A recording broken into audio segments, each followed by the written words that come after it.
Бүгд найрамдах энэтхэг улсын Лок Сабхагийн дарга хатагтай Сумитра Махажан парламентын төлөөлөгчдийн хамтаар Монгол улсад альчиллаа. Өнгөрсөн онд Монгол улс энэтхэг улсын хооронд дипломат харилцаа тогтоосны 60 жилийн ойн үеэр энэтхэг улсын засгийн газрын тэргүүн Нарендра Моди Монгол улсад төрийн айлчлал хийж байсан удаатай.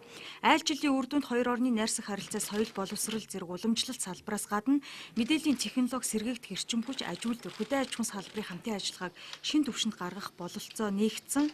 Хамтын ажиллагаа стратегийн түншлэлийн зарчмаар өргөжн цаашид хөгжиж байна.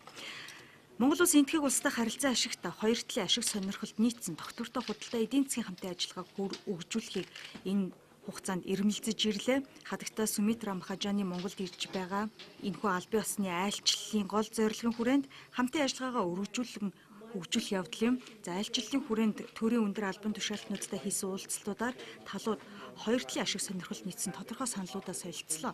Тодорхойлбол энэтхэг улсаас цаашид мэдээлэл технологийн хөгжилд хамтдаа урагшлах нь зүйтэй гэж үзэж байна. Түүнчлэн орон нутгийг хөгжүүлэх энэтхэг улсын туршлагад суйрлан хамтын ажиллагаагаа энэ чиглэлд хандуулж болох тухай санал солилцоцгоосон байна.